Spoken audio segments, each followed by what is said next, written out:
इसके बाद नेक्स्ट में हम लोग आ जाते हैं स्मार्ट डस्ट। अब स्मार्ट डस्ट एक बेहतरीन कंसेप्ट है जहाँ इंटरनेट ऑफ थिंग्स का हम लोग एप्लीकेशन करते हैं। स्मार्ट डस्ट क्या है, इसमें हम लोग देखें अगर, smart dust is a symbol of great leap in the field of modern technological advancement using the integrated approach of nano technology control system as well as IoT। अब क्या है, नैनो टेक्नोलॉजी भी एक बहुत इमर्जिंग सेक्टर रहा है, अभी भी है। नैनो टेक्नोलॉजी में क्या होता है, नैनो लेवल में, नैनो क्या है, तो हम लोग देखते हैं 10⁻⁹ को हम लोग नैनो कहते हैं, यानी ऐसे पार्टिकल्स जो एटॉमिक रेंज के हैं, एटम्स एंगस्ट्रॉम के रेंज के होते हैं, यानी 10⁻⁻10 मीटर के रेंज के होते हैं, और नैनो रेंज जो है 10⁻⁹ मीटर के रेंज का है। यानी ऐसे पार्टिकल्स जो एटॉमिक लेवल के हों, उनके स्ट्रक्चर में बदलाव करके हम बेनिफिट्स उठा सकते हैं। वो सारी चीज़ें नैनो टेक्नोलॉजी के अंदर कवर होती हैं। इनमें बहुत सारे सेक्टर्स में हम लोग बेनिफिट उठा सकते हैं। अब क्या है, स्मार्ट डस्ट का कंसेप्ट आया। स्मार्ट डस्ट क्या है, एक बेहतरीन छलांग है, एक लीप है मॉडर्न टेक्नोलॉजिकल एडवांसमेंट के सेक्टर में। स्मार्ट डस्ट में नैनो टेक्नोलॉजी, कंट्रोल सिस्टम और इंटरनेट ऑफ थिंग्स, इन तीनों चीज़ों का समावेश हम लोग करते हैं, इसका इंटीग्रेशन करते हैं, यूनिफिकेशन करते हैं, और कहीं ना कहीं बहुत बेहतर हम लोग इस्तेमाल इन चीज़ों का कर रहे हैं अपने लाइफ को और बेहतर बनाने में। अलग अलग सेक्टर्स में इसका फ़ायदा हम लोग उठा रहे हैं। तो स्मार्ट डस्ट अब है क्या, तो अगले पॉइंट में हम लोग देखते हैं स्मार्ट डस्ट है क्या। Smart dust are actually nano particles. तो स्मार्ट डस्ट है क्या, हम लोग देखते हैं। Smart dust are actually nano particles which consist sensors at micro and nano level that can be deployed in the variety of fields and further used in millions to billions of applications। अब smart dust क्या है, dust हम लोग बोलते हैं ना, dust जैसे बहुत छोटा पार्टिकल जो होता है एयर में, वो हम लोग बोलते हैं डस्ट है। तो स्मार्ट डस्ट भी एक कंसेप्ट विकसित किया गया जहाँ स्मार्ट डस्ट क्या है, नैनो पार्टिकल्स हैं, नैनो लेवल के पार्टिकल्स हैं, बहुत छोटे लेवल के पार्टिकल्स हैं, ऑलमोस्ट 10⁻⁹ मीटर जो मैंने आपको पहले बताया, उस लेवल के, उस थिकनेस और उस विड्थ और उस लेंथ के वो चीज़ें हैं, वो डस्ट है, डस्ट पार्टिकल की तरह है। वो है क्या, तो स्मार्ट डस्ट में क्या करते हैं, नैनो पार्टिकल्स को हम लोग यूज़ करते हैं। उन छोटे छोटे नैनो पार्टिकल्स में सेंसर्स लगे रहते हैं। वो छोटे छोटे पार्टिकल्स जो ग्रेन्स के साइज या उससे भी स्मॉलर साइज़ के हैं, वो एक तरह से वो छोटे छोटे कंप्यूटर्स हैं। उन छोटे छोटे पार्टिकल्स को छोटे छोटे एरियाज़ में, ह्यूमन बींग्स के अंदर अगर कुछ डिजीज़ को डिटेक्ट करना है, नॉन लिविंग थिंग्स के अंदर हम इंसर्ट करके, और वो छोटे छोटे जो डस्ट पार्टिकल्स हैं उनमें सेंसर्स इनबिल्ट हैं, छोटे छोटे माइक्रो लेवल के, नैनो लेवल के, वो छोटे छोटे कंप्यूटर हैं अपने आप में जो डेटा को सेंस करते हैं, डेटा को कलेक्ट करते हैं, गैदर करते हैं, फर्दर वो प्रोसेस करते हैं, फर्दर वो एक्सचेंज करते हैं उस डेटा को, उसको हम इंटरनेट ऑफ थिंग्स के एप्लीकेशन से जहाँ चाहे, जिस डिवाइस में चाहे, उस डेटा को हम ट्रांसफ़र कर सकते हैं, शेयर कर सकते हैं, कमांड एंड कंट्रोल कर सकते हैं। तो ये एप्लीकेशंस है, और डेफिनेटली यहाँ क्या है, मिलियंस टू बिलियंस एप्लीकेशंस इसके पॉसिबल हो पाए हैं इसकी वजह से। तो ये सारी चीज़ें इसमें हैं। और भी अगर डिटेल से हम लोग देखें तो smart dust are actually the tiny micro and nano computers. मैंने आपको जैसे अभी थोड़ी देर पहले बताया कि स्मार्ट डस्ट क्या है, छोटे छोटे नैनो पार्टिकल्स हैं जो जिनमें सेंसर्स इनबिल्ट हैं, जिनमें ट्रांसड्यूसर्स इनबिल्ट हैं, जिनमें एक्चुएटर इनबिल्ट है। अगले कुछ क्लास में हम लोग देखेंगे प्रॉपरली कि सेंसर्स क्या है, एक्चुएटर्स क्या है, ट्रांसड्यूसर्स क्या है, उनका मतलब क्या है, उनका एप्लीकेशंस क्या है। तो यहाँ ये चीज़ें उसमें इनबिल्ट हैं, यानी हर नैनो पार्टिकल, हर छोटा सा डस्ट लाइक का पार्टिकल अपने आप में कंप्यूटर है जो डेटा को सेंस कर पाता है, प्रोसेस कर पाता है, उनसे हम चीज़ों को, उनसे हम कोई काम करा पाते हैं माइक्रो लेवल पे, नैनो लेवल्स पे। अब क्या है, तो डिटेल से अगर हम लोग देखें तो smart dust are actually the tiny micro and nano computers even smaller than a grain of sand. तो स्मार्ट डस्ट क्या है, एक्चुअली टाइनी, बहुत छोटे माइक्रो नैनो कंप्यूटर्स हैं अपने आप में, जिनका साइज़ एक ग्रेन, एक ग्रेन ऑफ सैंड, एक बालू के जो छोटा सा दाना होता है ना, उससे भी छोटा है। अब इन स्मार्ट डस्ट को हम लोग क्या कर सकते हैं, तो can be sprayed or injected almost anywhere to sense, measure the chemical composition as well as to sense and detect minute features at micro or nano level in soil, agriculture, or it can even be inserted, used, operated inside the human body to get the information of the body mechanism for healthcare, biomedical instrumentation purposes। अब इतना बेहतरीन concept है smart dust का कि smart dust वो छोटे छोटे particles हैं जो बालू के दाने से भी छोटे हैं, ग्रेन ऑफ सैंड से भी छोटे हैं, अपने आप में वो कंप्यूटर्स हैं। इनको हम छिड़क सकते हैं, स्प्रे कर सकते हैं या इंजेक्ट कर सकते हैं, किसी चीज़ के अंदर इंसर्ट कर सकते हैं, इंजेक्ट कर सकते हैं, कहीं भी, ऑलमोस्ट एनीवेयर। और इससे हम क्या कर सकते हैं, सेंस कर सकते हैं, मेज़र कर सकते हैं केमिकल कंपोजिशन, हम सेंस कर सकते हैं, डिटेक्ट कर सकते हैं माइन्यूट छोटे छोटे जो फीचर्स हैं, माइक्रो लेवल पे, नैनो लेवल्स पे, कहाँ तो हम सॉयल में देख सकते हैं एग्रीकल्चर पर्पस से। हम इसको इवन ह्यूमन बींग्स के अंदर इंसर्ट कर सकते हैं, इंजेक्ट कर सकते हैं इंजेक्शन के हेल्प से, और उससे उसको हम लोग ऑपरेट करा सकते हैं ह्यूमन बॉडी के अंदर, जिससे हम उस बॉडी के मैकेनिज्म का इंफॉर्मेशन हमको मिल सके, बॉडी के मैकेनिज्म का इमेज मिल सके, फीचर मिल सके, जिससे हेल्थ केयर में, बायोमेडिकल इंस्ट्रूमेंटेशन में हमें फ़ायदा मिल सके। जैसे बहुत सारे डेवलप्ड कंट्रीज़ में होता क्या है कि जो हार्ट को ब्लड पहुंचाने वाले जो वेसल्स हैं, जो आर्टरीज, जो वेंस, जो कैपिलरीज हैं, जो ब्लड वेसल्स हैं, ब्लड का जो चैम्बर है हार्ट के अंदर, क्योंकि आप सबको पता है हार्ट क्या करता है, ब्लड को पंप करता है, इसके कॉन्ट्रैक्शन से और एक्सपेंशन से पूरे शरीर में ब्लड पंप होता है, जिससे हम लोग प्रॉपर जिंदा रह पाते हैं, काम कर पाते हैं। तो जो ब्लॉकेज है एक मेजर प्रॉब्लम है, जो ब्लड वेसल्स हैं, जो नस हैं, उसमें थक्कों का जम जाना, फैट का जम जाना, यानी ब्लड वेसल्स का ब्लॉक हो जाना, उनमें कोआगुलेशन हो जाना, उनमें फैट का जमा हो जाना, वो ब्लॉकेज जो है बहुत मुश्किल होता है और कहीं ना कहीं हेल्थ इश्यूज़ क्रिएट करता है, हार्ट्स के प्रॉब्लम्स को क्रिएट करता है, हार्ट के आइलमेंट्स होते हैं और हार्ट्स का जो प्रॉब्लम क्रिएट करता है, तो उससे कार्डियक अरेस्ट, हार्ट फेलियर वगैरह हो सकता है। तो उस ब्लॉकेज को डिटेक्ट करने के लिए, अब ब्लड वेसल्स कितने पतले हैं, कितने छोटे हैं, उनके अंदर किसी मशीन को इंसर्ट करना हमेशा से मुश्किल रहा है। अगर इन स्मार्ट पार्टिकल्स को किसी लिक्विड के साथ हम इंजेक्शन के हेल्प से इंजेक्ट कर सकें और वो उस चैम्बर में जाके, उस ब्लड वेसल्स में जाके ब्लॉकेज के इमेज को दिखा सके, ब्लॉकेज को सेंस करके उसका इंफॉर्मेशन इंटरनेट ऑफ थिंग्स के एप्लीकेशन से भेज सके किसी सर्वर पे, किसी प्रोसेसर पे, किसी सिस्टम पे, तो हमें एक बेटर विज़न मिल पाएगा कि वो ब्लॉकेज लेवल कितना है, उसका परसेंटेज कितना है, कितना सीवियर केस है ये, उस पेशेंट को कितना डिस्टर्ब कर सकता है, कितना हार्म पहुंचा रहा है। ये एक बेहतर इनोवेटिव अप्रोच है स्मार्ट डस्ट का। तो ह्यूमन बींग्स के अंदर भी हम इंसर्ट करके बायोमेडिकल इंस्ट्रूमेंटेशन और अदर फीचर्स में हम लोग स्मार्ट डस्ट को यूज़ करके इंटरनेट ऑफ थिंग्स के एप्लीकेशन से चीज़ों को बेहतर बना पा रहे हैं।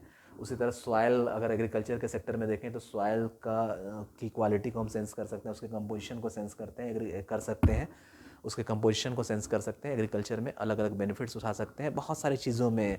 जैसे बहुत सारी चीज़ें हैं, आपको माइक्रो लेवल पे उस चीज़ का कंपोजिशन देखना है, living non living things, trees हैं, प्लांट्स हैं, उसमें इन माइक्रो पार्टिकल्स को इंसर्ट करके हम बेटर विज़न, बेटर इमेज हम लोग वहाँ से कलेक्ट कर सकते हैं, डेटा को सेंस कर सकते हैं और उस डेटा को एक्सचेंज करके इंटरनेट ऑफ थिंग्स के एप्लीकेशन से हम प्रोसेस करके जहाँ चाहें उस डेटा के हेल्प से बेनिफिट उठा सकते हैं। तो ये एक बेहतरीन एप्लीकेशन था। स्मार्ट डस्ट के एप्लीकेशन से बहुत सारे फीचर्स ऐसे हैं जो हम लोग कर सकते हैं अलग अलग सेक्टर्स में। इसकी संभावनाएं, इसका जो स्कोप है वो अनलिमिटेड है, उसका स्कोप जो है बहुत ब्रॉड है। तो स्मार्ट डस्ट का ये कंसेप्ट था। इमेज आप देखेंगे तो और भी बहुत बेहतरीन कंसेप्ट आपका क्लियर होगा कि किस तरह से ये जो पार्टिकल्स हैं ना नैनो लेवल के, कितने छोटे हैं और इसमें कितने सेंसर्स और कितने इक्विपमेंट्स को, ऑलमोस्ट एक कंप्यूटर है अपने आप में, वो छोटे छोटे नैनो पार्टिकल्स जो ग्रेन ऑफ सैंड से भी छोटे हैं।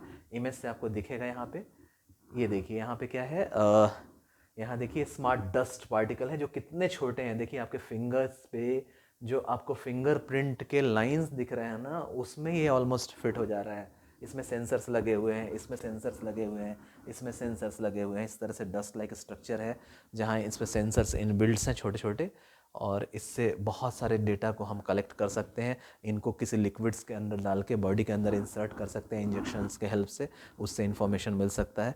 तो कितने छोटे माइन्यूट पार्टिकल्स हैं सेंसर लगे हुए जो आपके फिंगरप्रिंट के लाइंस के अंदर तक फिट हो जा रहे हैं, इतने छोटे छोटे पार्टिकल्स हैं इनमें सेंसर्स इनबिल्ट है। तो स्मार्ट डस्ट का ये सब बेहतरीन फीचर है जिसको हम लोग देख सकते हैं। तो इस तरह से हमने बहुत सारे सेक्टर को देखा जहाँ इंटरनेट ऑफ थिंग्स का एप्लीकेशंस हम लोग कर पा रहे हैं, और applications of internet of things के जो अलग अलग डोमेन्स हैं, अलग अलग सेक्टर हैं जहाँ इंटरनेट ऑफ थिंग्स का एप्लीकेशन हो पा रहा है और लाइफ को हम लोग बेहतर बना पा रहे हैं। आगे भी और भी उसमें फर्दर बहुत स्कोप है, उन सारी चीज़ों को हमने कवर किया। लेकिन हाँ, जैसा कि मैंने पहले आपको बताया था कि वो इंटरनेट ऑफ थिंग्स का एप्लीकेशंस और एप्लीकेशन जिस सेक्टर में हम लोग करते हैं, जो डोमेन है वो बहुत विस्तृत है, बहुत बड़ा है। हम लोग सिर्फ यहाँ समरी लेके चल रहे हैं।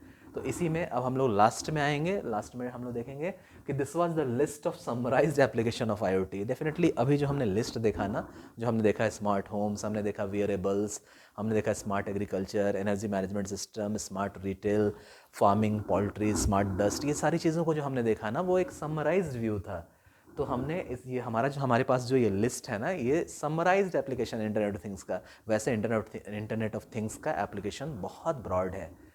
तो और डिटेल्स में हम लोग जाएँ तो वही चीज़ें हैं। This is the only summary from a broad multi dimensional field of application of IoT. Definitely एक समरी थी मल्टी डायमेंशनल फील्ड में जो हम लोग इंटरनेट ऑफ थिंग्स का एप्लीकेशन कर पाते हैं, उसकी एक झलक सिर्फ थी। तो इसमें हम लोग देखें, actually in real practice its application is much more than this list. अब एक्चुअल में जब हम लोग देखें तो है क्या, रियल प्रैक्टिस में इंटरनेट ऑफ थिंग्स का एप्लीकेशन इस लिस्ट के कहीं कहीं बहुत ज़्यादा है, कहीं बहुत ज़्यादा है।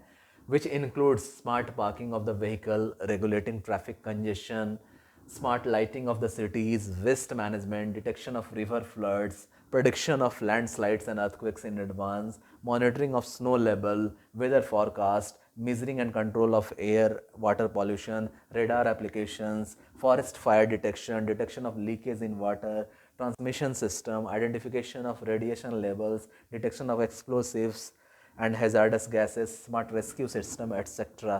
तो है क्या, तो स्टूडेंट्स हमने जो अब तक देखा वो सिर्फ एक समरी भर है इंटरनेट ऑफ थिंग्स के एप्लीकेशंस की।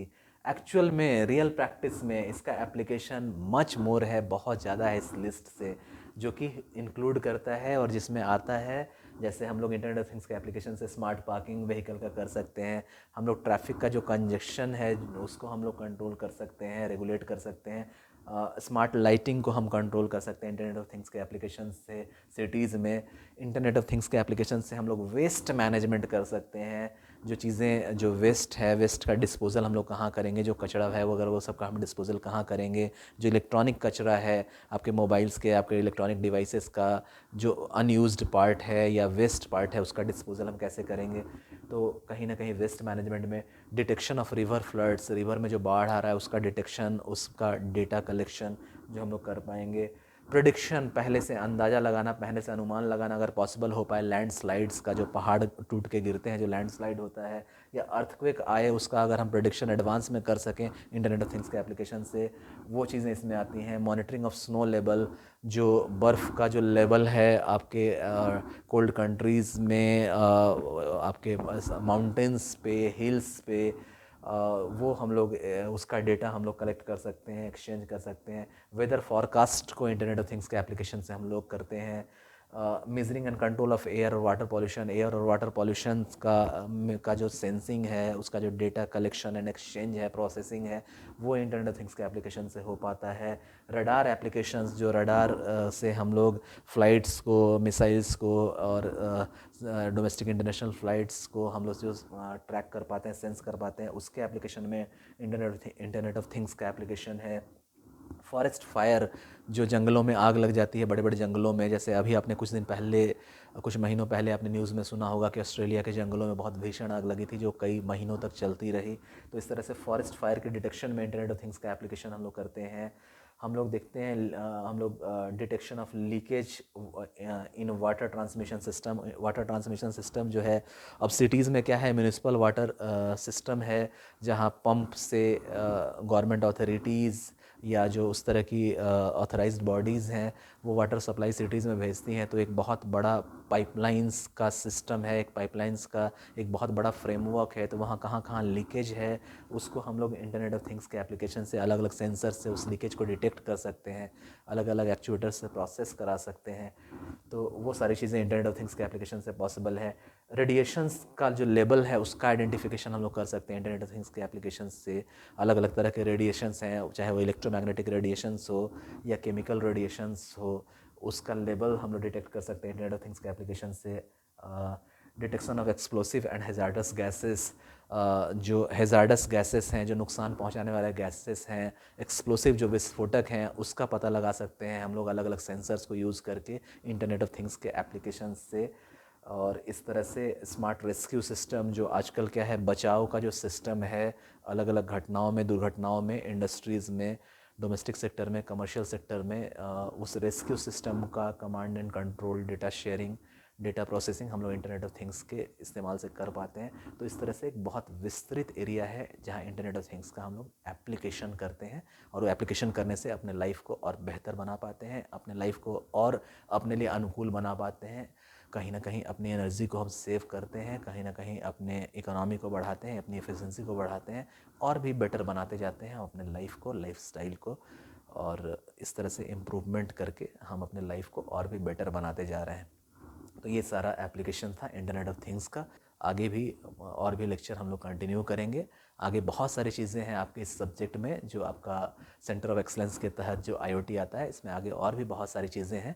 इसमें हम लोग प्रोग्रामिंग्स को सीखेंगे, हम लोग अलग अलग हार्डवेयर प्लेटफॉर्म्स को देखेंगे, हम लोग देखेंगे आर्डिनो प्लेटफॉर्म, हम लोग देखेंगे रास्पबेरी पाई मॉड्यूल्स, हम लोग देखेंगे कैसे पाइथन प्रोग्रामिंग से इन चीज़ों को हम इंटीग्रेट करते हैं, हमारे पास नेटवर्क कनेक्टिविटी का क्या क्या मीन्स है, किस तरह से वायर्ड और वायरलेस नेटवर्क से हम लोग चीज़ों को कनेक्ट करते हैं, प्रोग्रामिंग्स का कहाँ कहाँ क्या क्या यूटिलाइजेशन है। तो आगे के लेक्चर्स में बहुत सारी चीज़ों को हम लोग कवर करेंगे। होप ये लेक्चर आपको बहुत अच्छा लगा होगा। अगर अच्छा लगा तो इस लेक्चर को लाइक करें, सो दैट कि और भी अच्छे लेक्चर मैं आपके लिए इस तरह से ला सकूँ, आपको इन्फॉर्मेशन दे सकूँ। चैनल को सब्सक्राइब ज़रूर करें, लाइक करें, शेयर करें, बेल आइकन को दबाएं, और बेल आइकन को दबा के सो दैट कि नोटिफिकेशन आपको टाइम पे मिलता रहे, और भी वीडियोस मेरे आएँ तो आपको समय पर नोटिफिकेशन मिलता रहे। होप आपको ये लेक्चर बहुत अच्छा लगा होगा। Thank you so much.